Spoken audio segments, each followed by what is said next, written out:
मानव को हमेशा से आश्रय स्थलों की आवश्यकता रही है और इसलिए सभ्यताओं के विकास के साथ साथ घर बनाने की कला यानी स्थापत्य कला भी विकसित होती गई। जैसे जैसे वास्तुशिल्प का विकास हुआ, इसमें विज्ञान और प्रौद्योगिकी का समावेश होने लगा। हालांकि इसमें प्रमुखता सौंदर्य बोध की ही थी। भारतीय वास्तुकला की इस कड़ी में हम वास्तुकला की विभिन्न डिजाइनों और पैटर्नों का पता लगाएंगे। इस कड़ी में हम न केवल पैटर्नों पर बात करेंगे, परंतु उनके पीछे के विज्ञान को भी समझेंगे। हम उन पैटर्नों को भी समझेंगे जो विज्ञान से प्रेरित हैं। ये पैटर्न स्वर्णिम अनुपात से लेकर समरूपता के विभिन्न सिद्धांतों पर आधारित होंगे। कुछ धार्मिक वास्तुकला संरचनाओं में अनंत पैटर्न मिलते हैं, जिनमें चौखानों की संरचनाएं आदि भी शामिल हैं। प्राचीन गुफा कलाओं में विज्ञान को खोजा जा सकता है। हमारी आज की ये यात्रा काफी रोचक रहेगी।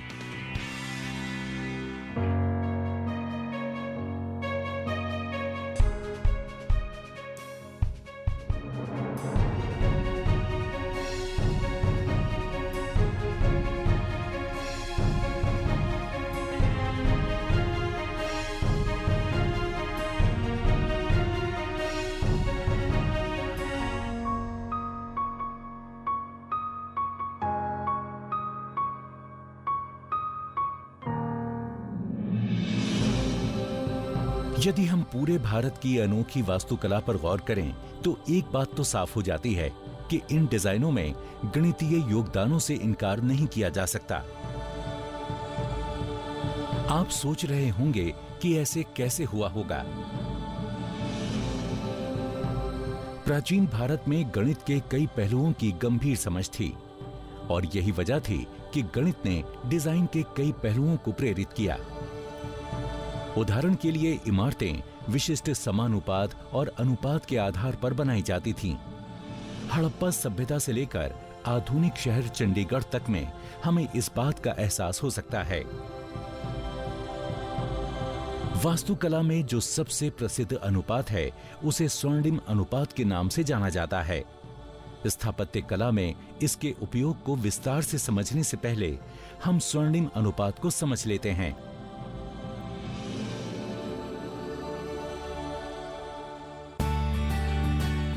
एक रेखा लेते हैं, इसे दो भागों ए और बी में बांटते हैं।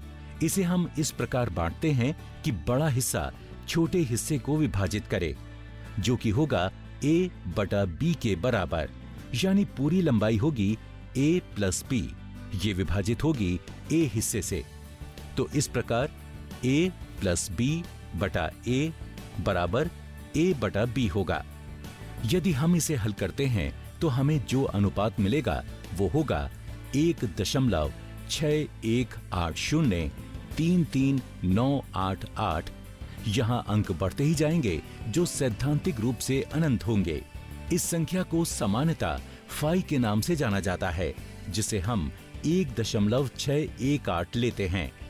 इस संख्या को स्वर्णिम माध्य भी कहते हैं। ऐतिहासिक रूप से इस संख्या को कई प्राचीन कलाकृतियों में देखा जा सकता है। गीजा के महान पिरामिड में भी इस अनुपात का इस्तेमाल किया गया था। पिरामिड में आधार और ऊंचाई का अनुपात स्वर्णिम अनुपात के करीब है।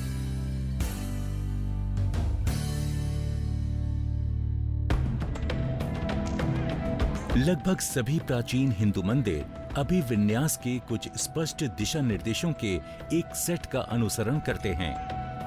आमतौर पर मंदिर की ऊंचाई इसकी चौड़ाई से दुगनी होनी चाहिए और सीढ़ियों सहित जमीन के ऊपर की नींव की ऊंचाई मंदिर की ऊंचाई की 1/3 के बराबर होनी चाहिए।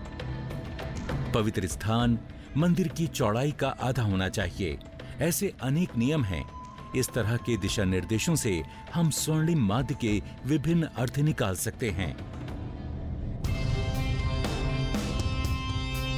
स्वर्णिम माध्य के उपयोग का सबसे प्रसिद्ध उदाहरण ताजमहल है।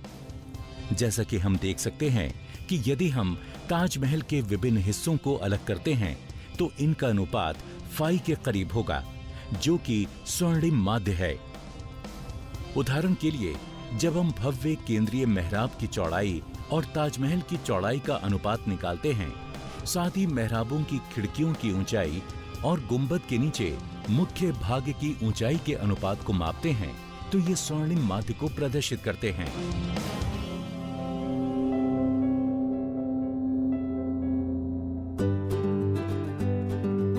ताजमहल में एक और सामान्य गणितीय धारणा है, समरूपता। यहाँ समरूपता को स्पष्ट रूप से देखा जा सकता है। मध्य की ये रेखा ताजमहल को 2 समान हिस्सों में विभाजित करती है। स्थापत्य कला को और अधिक समझने से पहले हम गणितीय समरूपता को समझ लेते हैं। गणितीय रूप से समरूपता का मतलब है कि यदि एक आकार को हम मोड़ें, पलटें या सरकाएं, तो दूसरा रूप उसी के समान हो। नीचे दी गई बिंदुवार रेखाएं समरूपता के लिए नहीं हैं। ये आकार को आधे हिस्सों में काटती हैं, परंतु ये मिरर इमेज नहीं बनाती हैं।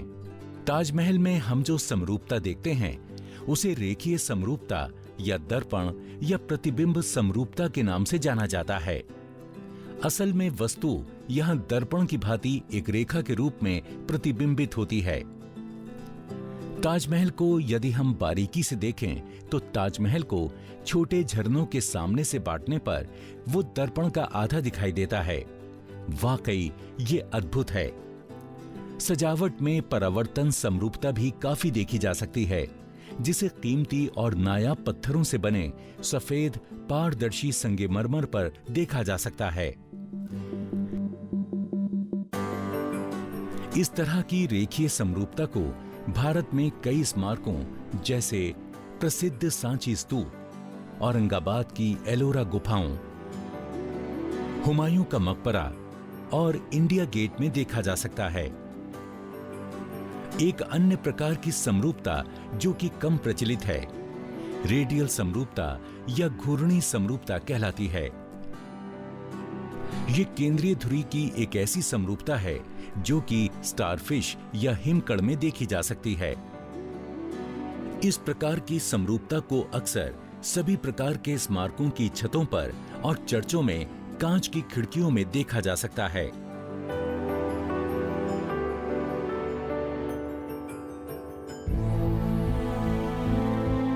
यहां हम जिस एक इमारत को विस्तार से समझेंगे वो है दिल्ली स्थित प्रसिद्ध लोटस टेम्पल। इसे बहाइयों द्वारा बनाया गया था।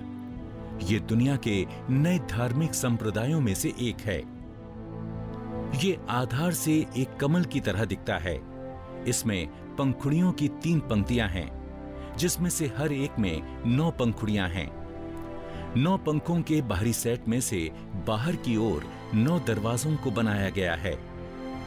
घेरे में कमल के आकार की संरचना में 9 फूल हैं, जो कमल के पौधे की हरे रंग की पत्तियों का प्रतिनिधित्व करते हैं। इसके निर्माण के लिए कोरिया से सफेद सीमेंट, ग्रीस की खदानों से सफेद संगमरमर, जिन्हें इटली में तराशा गया है, दिल्ली के पास अलवर की खानों से ठोस डोलोमाइट को और जयपुर से सफेद सिलिका को इसके निर्माण के लिए लाया गया था।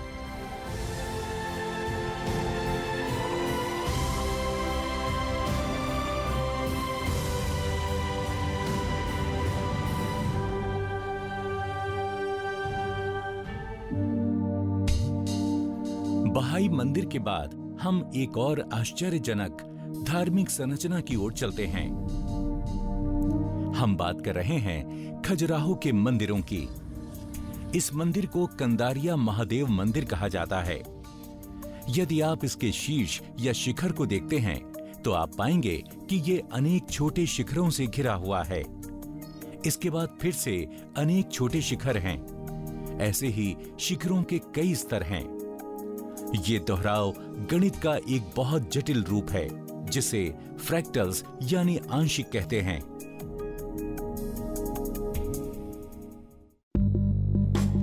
इसे समझना बहुत सरल है। असल में फ्रैक्टल एक कभी ना खत्म होने वाला पैटर्न है। फ्रैक्टल्स अनंत रूप से ऐसा जटिल पैटर्न होता है जो अलग अलग पैमानों पर स्वयं के समान होता है। इन्हें एक सरल सी प्रक्रिया के द्वारा एक सतत लूप के अंतर्गत एक के बाद एक दोहराया जाता है। अब यदि आप फिर से शिखर को देखें तो आप इसकी फ्रैक्टल संरचना को देख पाएंगे। असल में इस पर एक के बाद एक 84 फ्रैक्टल संरचनाएं हैं जो शिखर तक पहुंचकर समाप्त होती हैं। इन छोटे टावरों में से प्रत्येक को पूरे शिखर की एक छोटी प्रतिकृति के रूप में डिजाइन किया गया है। हम इस तरह के फ्रैक्टल पैटर्न्स को इन मंदिरों में भी देख सकते हैं। हम्पी के विरूपाक्ष मंदिर और मदुरई के मीनाक्षी मंदिर। इस गणितीय प्रभाव का एक दार्शनिक पहलू भी है। ऐसा माना जाता है कि ब्रह्मांड का प्रत्येक हिस्सा अपने आप में संपूर्ण है और इसलिए मंदिरों को ब्रह्मांड के मॉडल के रूप में डिजाइन और निर्मित किया जाता रहा है। इस विचार को लेकर अब हम एक मंदिर से मकबरे की ओर चलते हैं।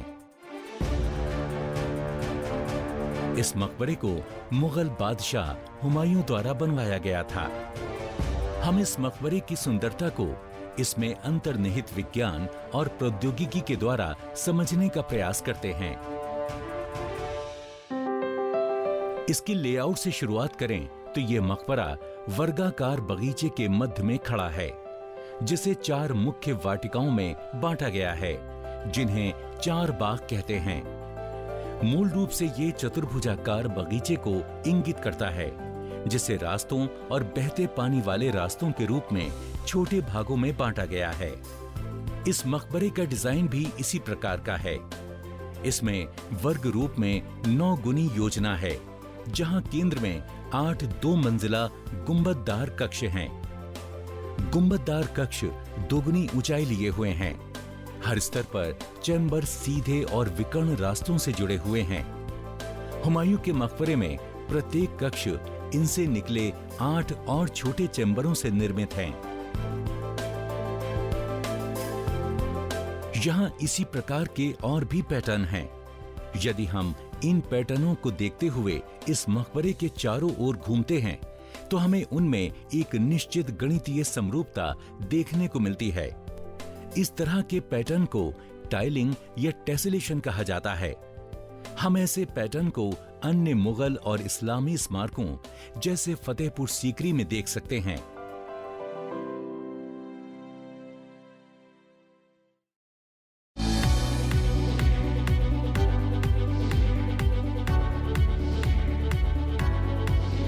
At one time, the Telugu industry was ruled only by these 3 women, Jayasudha, Jayaprada and Sridevi. విశ్రాంతి తీసుకోవడం, మందులు వేసుకోవడం మహా బోర్గా ఉంది అంకుల్. నేను బానే ఉన్నానుగా, నన్ను ఇంటికి పంపించే uncle. I never used to work after 6 o'clock. I was very, very particular.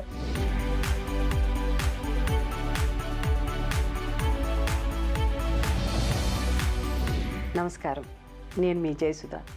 మనం కలుసుకుందాం गुप्त गु प्रोग्राम लो, सिर्फ राज्यसभा टीवी पर।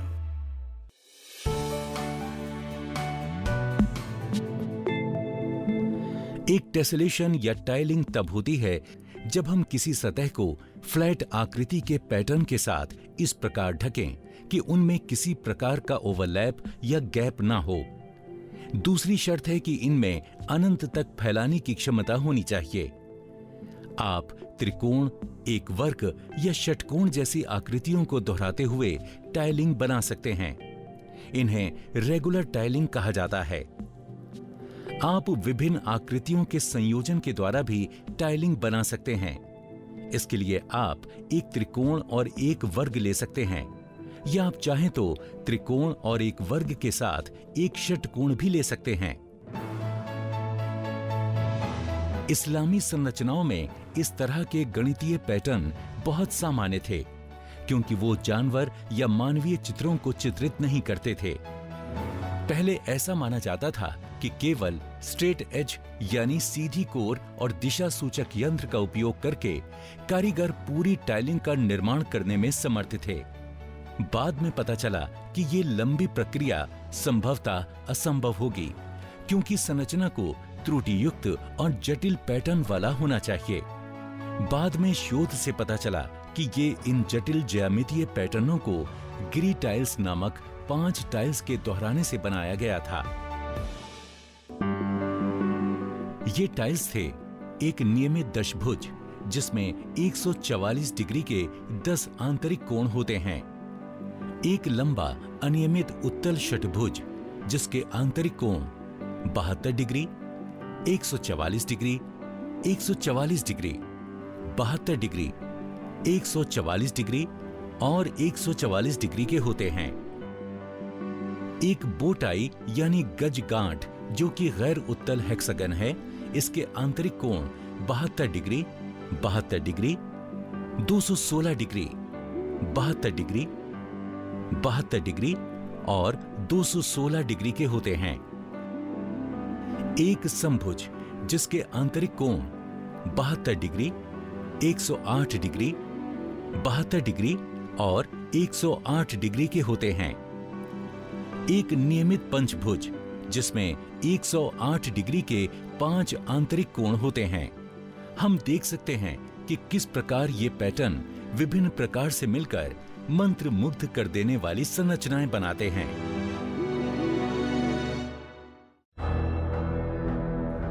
चलिए इन पैटर्नों को छोड़कर हम अपने अंतिम पड़ाव की ओर चलते हैं, जहां हम कुछ और आश्चर्यजनक चित्रों का पता लगाएंगे। महाराष्ट्र राज्य के औरंगाबाद जिले में स्थित अनोखी अजंता गुफाओं की दीवारों को इन चित्रों से सजाया गया है। ये चट्टानी मंदिर हैं। ऐसे पूजा स्थलों को अक्सर ढाल या ठोस प्राकृतिक चट्टानों पर नक्काशी द्वारा बनाया जाता है। अजंता में 30 गुफाएं हैं। प्रत्येक गुफा बुद्ध के जीवन पर आधारित है। इन गुफाओं की संख्या कुल मिलाकर 30 है। सभी गुफाएं बौद्ध प्रार्थना हॉल और मठों के संयोजन से निर्मित हैं। इनको पहाड़ों में चट्टानों को काटकर बनाया गया है। लगभग 1000 सालों तक अज्ञात रही इन गुफाओं को 1819 में खोजा गया था। अजंता की 5 गुफाएं चैत्यगृह हैं और शेष गुफाएं विहार की श्रेणी में आती हैं, जिनमें निवास के लिए विशाल कक्ष हैं। अब प्रश्न ये है कि इन गुफाओं को कैसे बनाया गया होगा। आमतौर पर चट्टान जो उस संरचना का हिस्सा नहीं थी, उसे तब तक काटा गया होगा जब तक उसमें आंतरिक तौर पर स्थापत्य तत्व निर्मित नहीं हो जाते। इस प्रकार की रॉक कट वास्तुकला का एक उल्लेखनीय गुण यह है कि इसमें नक्काशीदार लकड़ी की नकल करने के लिए चट्टानों की कारीगरी की जाती थी।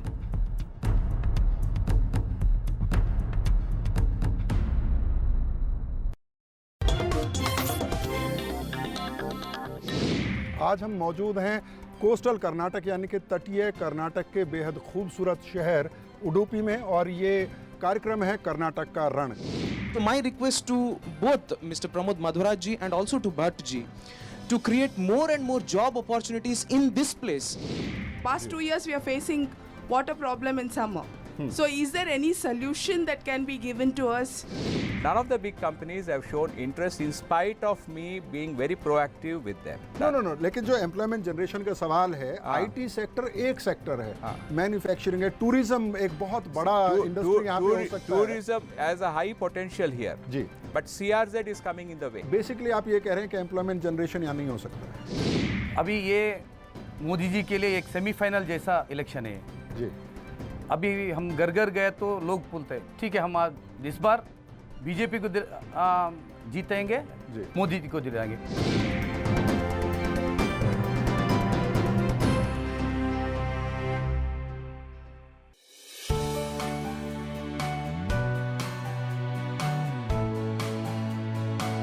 यहां किस प्रकार की तकनीकों का उपयोग किया गया था? सबसे पहले आउटलाइन तैयार की गई होगी, फिर खुदाई को छत से शुरू किया गया था, जिसे सबसे पहले पूरा किया गया।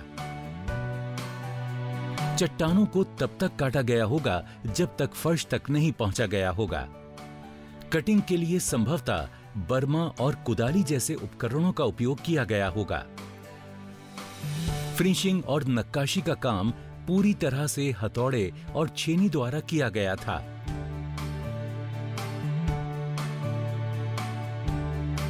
उत्खनन, ड्रेसिंग और परिष्करण का काम एक दूसरे के साथ किया गया था।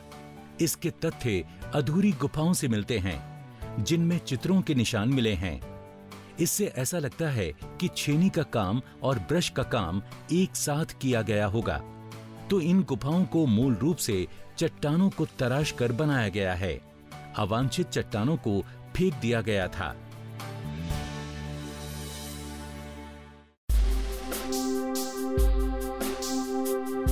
इन गुफाओं की मूर्तियों में मजबूत व्यूह रचना, आंकड़े, सहायक आंकड़े, कथाएं और सजावटी रूपांकन शामिल हैं। इसके अलावा चट्टानें नर्म थीं, ताकि उन्हें इस तरह से तराशा जा सके। लेकिन यहां जो चित्रकलाएं आज हैं, उनका भारतीय कला के इतिहास में अद्वितीय स्थान है। चाहे बात विषय की हो या फिर माध्यम की, दोनों ही दृष्टि में ये अनोखी हैं। अधिकतर चित्रकलाओं में बुद्ध के जीवन की घटनाओं और जातक कथाओं की कहानियों को चित्रित किया गया है। अतिव्यापी चित्रों से पता चलता है कि बड़े ही तालमेल से रंगों को मिश्रित करके घुमावदार लाइन वर्क किया गया होगा। हालांकि अजंता गुफाओं को बनाने वाले कारीगरों के बारे में कोई जानकारी नहीं है। ये उस भारतीय परंपराओं की विशेषता है जिसमें अनामिकता के साथ आत्म त्याग को वरीयता दी जाती है। आज भी अजंता की ये गुफाएं बौद्ध परंपराओं का संपूर्ण चित्रण करती हैं।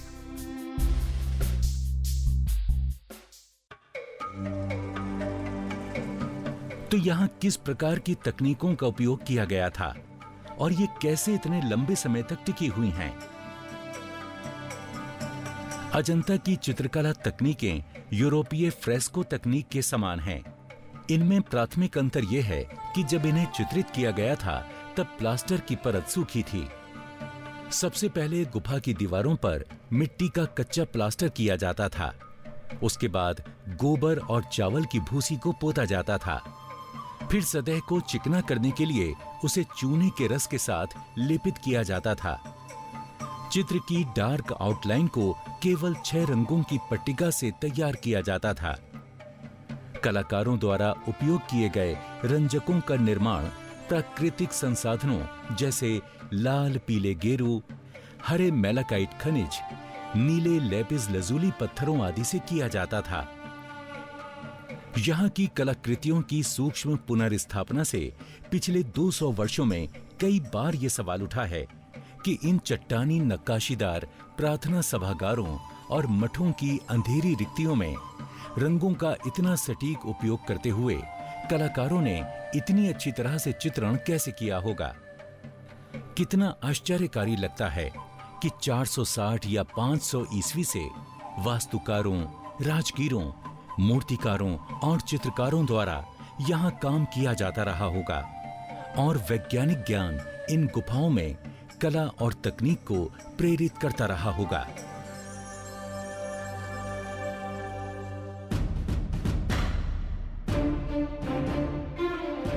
इस कड़ी में ज्यामिति और तकनीकों के माध्यम से स्थापत्य कला की हमारी यात्रा काफी रोचक रही है। गणितीय अवधारणाओं से निर्मित पैटर्नों और चित्रों ने हमारे प्राचीन स्मारकों को सुंदरता प्रदान की है। इससे एक बात तो पता चलती है कि हम जो भी संरचनाएं देखते हैं, उनमें विज्ञान और प्रौद्योगिकी का अहम योगदान है।